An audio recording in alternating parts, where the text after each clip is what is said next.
Hello all. ഞാനിപ്പോൾ ഒരു യാത്രയിലാണുള്ളത്.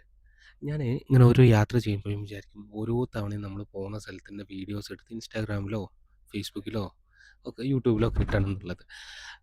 കഴിഞ്ഞ കഴിഞ്ഞതിൻ്റെ മുമ്പത്തെ വർഷം 2024 ഇതുപോലൊരു യാത്ര പോയി. അന്ന് വീഡിയോ എടുക്കാമെന്ന് വിചാരിച്ച്, പക്ഷേ എന്ത് സംഭവിച്ചെന്ന് വെച്ചാൽ ട്രെയിനിൽ അപ്പർ ബർത്തിലായിരുന്നു ഇരുന്നത്. അവിടുന്ന് ഫോണ് വീണ് പൊട്ടി. ഫോണ് ഡിസ്പ്ലേ പോയി. ഒന്നും എടുക്കാൻ പറ്റില്ല. അന്ന് ഞാൻ മണാലി, കസോൾ, മലാന അങ്ങനെ ആ ഒരു ട്രിപ്പായിരുന്നു. അത് കഴിഞ്ഞിട്ട് രണ്ടാമത് കഴിഞ്ഞ വർഷം നമ്മൾ ഡൽഹി, കാശ്മീർ, പഞ്ചാബ്, സൂറത്തൊക്കെ ആയിട്ട് ഒരു ട്രിപ്പ് ഉണ്ടായിരുന്നു. അപ്പോൾ അതിന് അങ്ങനെ ഒരു പദ്ധതിയായിട്ട് പോയി. പക്ഷേ ഡൽഹി ജുമാ മസ്ജിദിൽ ഫസ്റ്റ് ഡേ തന്നെ ഫോൺ പോക്കറ്റ് അടിച്ച് പോയി. അങ്ങനെ പോയി. ഇത് മൂന്നാമത്തെ വർഷം. ഇത്തവണ രാജസ്ഥാനിലേക്കാണ്. രാജസ്ഥാനിലുള്ള നമ്മൾ കാണുന്ന കുറച്ച് വീഡിയോസ് ഞങ്ങളുമായിട്ട് ഷെയർ ചെയ്യാം.